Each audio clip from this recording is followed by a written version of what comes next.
और इस वक्त बड़ी खबर, रूस के खिलाफ आईसीजे में शिकायत दर्ज की गई है। रूस पर युद्ध छेड़ने का आरोप लगा है यूक्रेन का, रूस पर नरसंहार का आरोप इंटरनेशनल कोर्ट ऑफ जस्टिस में। और यहाँ पे ये गुहार लगाई जा रही है कि इस मामले की उस तरीके से सुनवाई हो, क्योंकि रूस जिस तरीके से कदम उठा रहा है उसको नरसंहार के तौर पे देखा जा रहा है। यह मामला कहां पहुंचा है? इंटरनेशनल कोर्ट पहुंच चुका है। यूक्रेन का रूस पर नरसंहार का आरोप लग रहा है और सीधे सीधे इंटरनेशनल कोर्ट ऑफ जस्टिस यानी आईसीजे में शिकायत दर्ज की गई है रूस के खिलाफ। वहां से क्या कमेंट आता है रूस को लेकर, इस पे दुनिया की निगाहें टिकी हुई है, क्योंकि रूस मौजूदा वक्त में किसी की नहीं सुन रहा।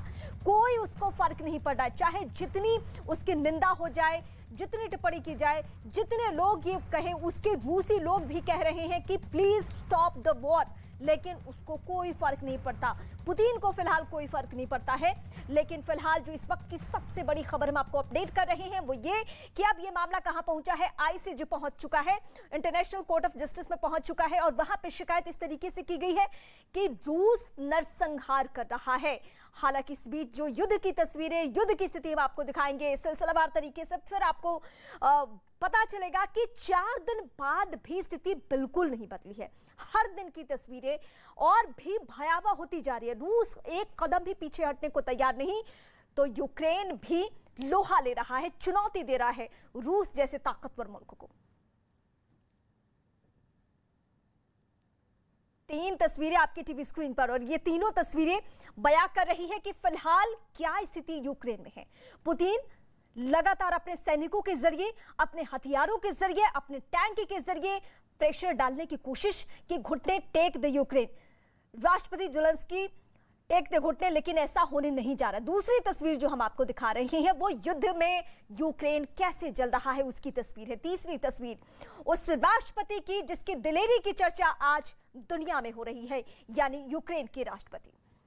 तो यूक्रेन पर रूसी हमले का 4था दिन है। इस बीच यूक्रेन के इरपिन शहर से कुछ हैरान कर देने वाली तस्वीरें सामने आई है।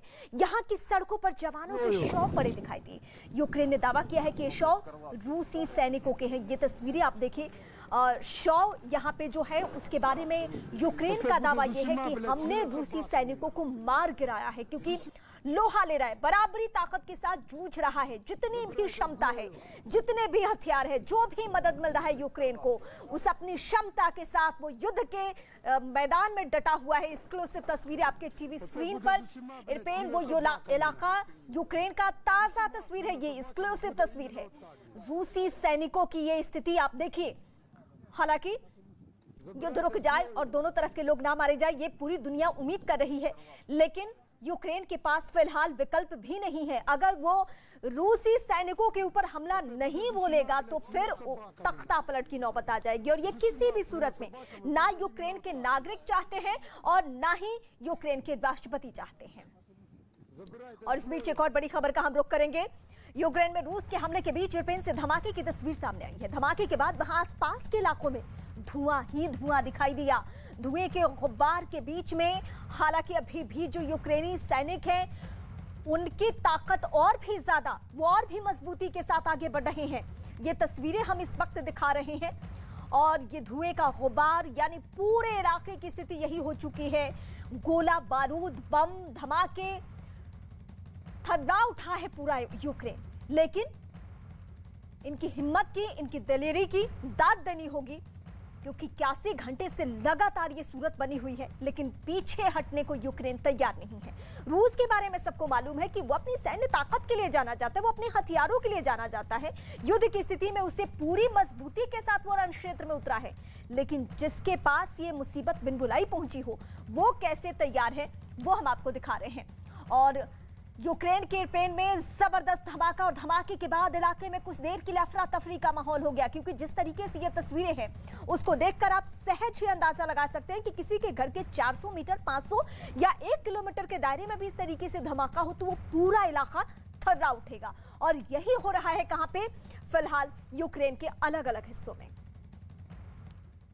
तो रूस की सेना यूक्रेन के खिरसौन में घुस रही थी, तभी यूक्रेनी सेना ने ड्रोन से हमला बोला।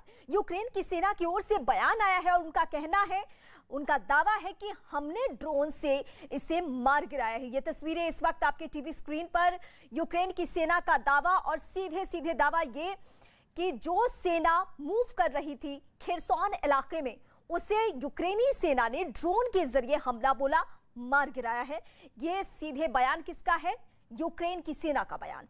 इस वक्त की सबसे बड़ी खबर तस्वीरों के साथ साथ एक एक करके ये तस्वीरें हम अलग अलग इलाकों की दिखा रही हैं, जिससे आपको पता चले कि युद्ध चौथे दिन भी तेजी से आगे बढ़ रहा है। कोई पीछे हटने को तैयार नहीं है एक भी कदम, चाहे वो यूक्रेन हो या फिर रूस हो।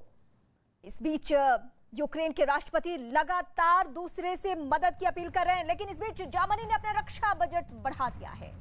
रक्षा बजट बढ़ाकर उसने कितना किया है ये हम आपको बताते हैं, क्योंकि उसने मदद का आश्वासन दे दिया है किसे? यूक्रेन को।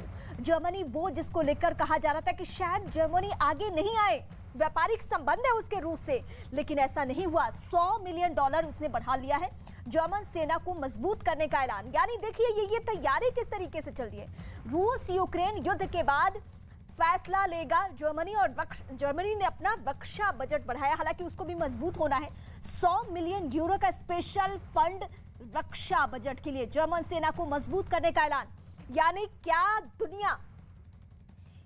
दुनिया तीसरे विश्व युद्ध की तरफ, क्योंकि जर्मनी भी वो देश जो कि दूसरे विश्व युद्ध का दंश झेल चुका है, लेकिन वो खतरे को भांपते हुए इतना बड़ा फैसला ले चुका है, और ये दुनिया के सामने ऐलान भी कि उसने अपने रक्षा बजट को बढ़ा लिया है। वो अपनी सैन्य ताकत को और भी ज्यादा मजबूत करना चाहता है। 3 तस्वीरें आपकी टीवी स्क्रीन पर। हमले को लेकर ब्रिटेन का दावा, नेटो से होगा संघर्ष, ब्रिटेन का बड़ा दावा। दूसरी तस्वीर भी हम आपको दिखा रहे हैं। ब्रिटेन को साफ कहना है, ब्रिटेन ने साफ कह दिया है कि अगर यूक्रेन पर हमले नहीं रुके तो नेटो से संघर्ष होगा। ब्रिटेन के विदेश मंत्री ने कहा कि यूक्रेन और रूस युद्ध लंबा चलेगा। रूस यूक्रेन बातचीत पर ब्रिटेन की प्रतिक्रिया, ये ब्रिटेन को पहले अपनी सेना वापस बुलानी चाहिए।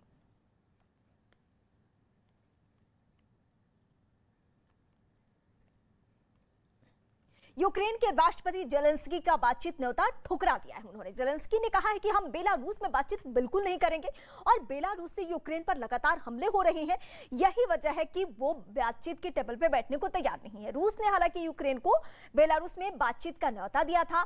बेलारूस भी बीच बचाव करने की कोशिश, समझौता कराने के मूड में, लेकिन ये 4 दिन पहले ये बातें होती जब गोले बरसाए जा रहे थे, जब यूक्रेन पर रूस अपनी ताकत दिखा रहा था, तो बेहतर बात होती। अभी भी हालांकि बातचीत के लिए तैयार हैं जेलेंस्की, लेकिन बातचीत के लिए वो यहां बेलारूस नहीं जाएंगे। उनका कहना है कि अन्य देशों में बातचीत अगर होनी ही है तो और जो पड़ोसी मुल्क है, जो मित्र देश है, वहां पे बातचीत हो।